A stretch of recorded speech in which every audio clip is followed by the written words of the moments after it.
দর্শক, খুবই উদ্বেগ উৎকণ্ঠার একটি খবর। অভিবাসী কমেছে ৩০.৮০%। ডিজিটাল দুর্নীতির মাধ্যমে নেওয়া হয় ২৬৩ কোটি টাকা। সবচেয়ে বড় কথা হলো যে অভিবাসীর সংখ্যা কমে যাচ্ছে, অর্থাৎ বাইরে যে অভিবাসী আমাদের সংখ্যা বাড়ছিল বিগত সময়, সেটি কমে গেছে। কি কারণে? তার কিছু কারণ ব্যাখ্যা করা হয়েছে। রামরু, অভিবাসীদের নিয়ে কাজ করে একটি বেসরকারি সংগঠন রামরু, তারা এই তথ্য পরিসংখ্যান তুলে ধরেছে এবং কি পরিমাণ এই খাতে দুর্নীতি অনিয়ম তারও একটি সংখ্যা তারা তুলে ধরেছে। এখানে বলা হচ্ছে এবছর অভিবাসী সংখ্যা অন্তত ৩০.৮০% কমেছে। মালয়েশিয়ার শ্রমবাজার বন্ধ, পর্তুগাল, ইতালি ও ফ্রান্সের অভিবাসন নীতিমালা কঠোর হওয়া এবং অভিবাসন খাতে দুর্নীতির কারণে এমন পরিস্থিতি হয়েছে। ডিজিটাল দুর্নীতির মাধ্যমে অভিবাসন প্রত্যাশীদের কাছ থেকে অন্তত ২৬৩ কোটি টাকা তুলে নেওয়া হয়েছে।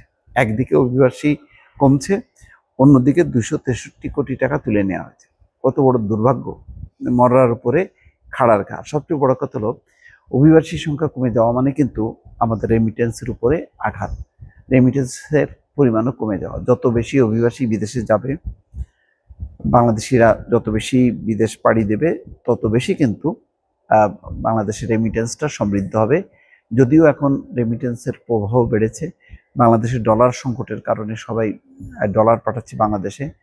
এছাড়াও প্রবাসীদের মধ্যে একটি চেতনা এসছে যে যদি তারা বৈধ পথে ডলার পাঠায় বা রেমিটেন্স পাঠায়, তাহলে বাংলাদেশের যে রিজার্ভ, সেই রিজার্ভ পরিস্থিতি উন্নত হবে, অর্থাৎ অন্তর্বর্তী সরকারকে সহায়তা করা হবে। এই চেতনা থেকেও অনেকে লিগ্যাল পথে পাঠাচ্ছে। কিন্তু সামগ্রিকভাবে যদি অভিবাসী কমতে থাকে, তাহলে কিন্তু এই ধারাটা ধরে রাখা যাবে না।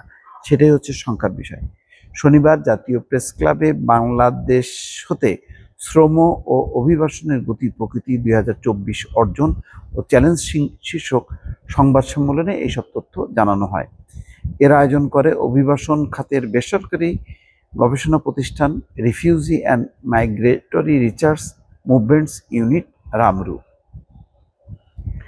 লিখিত বক্তৃতায় রামরু প্রতিষ্ঠাতা চেয়ারম্যান তাসনিম সিদ্দিকী প্রবন্ধ তুলে ধরে বলেন, ২০২৪ সালের জানুয়ারি থেকে নভেম্বর পর্যন্ত ৯,০৬,০০০ পুরুষ ও নারী কর্মের উদ্দেশ্যে বিদেশে গেছেন। ২০২৩ সালে পুরুষ ও নারী অভিবাসী সংখ্যা, অর্থাৎ যাওয়ার সংখ্যা ছিল ১৩,০৫,০০০। চলতি বছর প্রথম ১১ মাসে যে গতিতে অভিবাসন ঘটেছে তা অব্যাহত থাকলে বছর শেষে ১০ লক্ষাধিক কর্মী বিদেশে যেতে পারতেন। অর্থাৎ ২০২৩ সালের তুলনায় ২০২৪ সালে অভিবাসীর সংখ্যা প্রায় ৩০.৮০% কমেছে।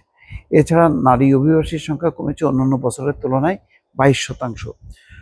শোভন কর্মক্ষেত্রের অনিশ্চয়তার কারণে, অর্থাৎ ভালো কর্মক্ষেত্রের অনিশ্চয়তার কারণে নারী কর্মীরা অবশ্যই অভিবাসনের উৎসাহ হারিয়ে ফেলছে। তাছাড়া বিদেশে যাওয়া অধিকাংশ শ্রমিকই অদক্ষ। তবে অন্তর্বর্তী সরকার দায়িত্ব নেওয়ার পর থেকে রেমিটেন্স প্রবাহ বেড়েছে। ২০২৪ সালে রেমিটেন্সের মোট পরিমাণ ২৬.৪ বিলিয়ন মার্কিন ডলার হতে পারে বলে ধারণা করা হচ্ছে, যা বিগত বছরের তুলনায় ৩২.৫৪% বেশি। যাক, সব মিলিয়ে যেটা বলা হচ্ছে যে রেমিটেন্স বেড়েছে, কিন্তু দুর্নীতি হয়েছে। প্রায় ২৫০ কোটি টাকার উপরে লোপাট হয়েছে, অর্থাৎ অভিবাসীদের কাছ থেকে নেওয়া হয়েছে অতিরিক্ত দুর্নীতির মাধ্যমে। অন্যদিকে দুঃখজনক খবর হচ্ছে যে অভিবাসীর সংখ্যা কমে গেছে, অর্থাৎ আগে যেভাবে ফ্লো ছিল গত বছরের তুলনায় ১৩ লাখ, এখন হচ্ছে ১০ লাখ। তাহলে ৩০% কমে গেছে, যেটি সামগ্রিকভাবে আমাদের যে রেমিটেন্সের উপরে বিদেশে কাজের যেই প্রবাহ, সেই ক্ষেত্রে কিন্তু একটা সংকট তৈরি হলো। এই সংকটটা এখন দূর করা যাবে কিভাবে, সেটাই হচ্ছে এখন বড় চ্যালেঞ্জ। দর্শক, ভালো থাকবেন। আল্লাহ হাফেজ।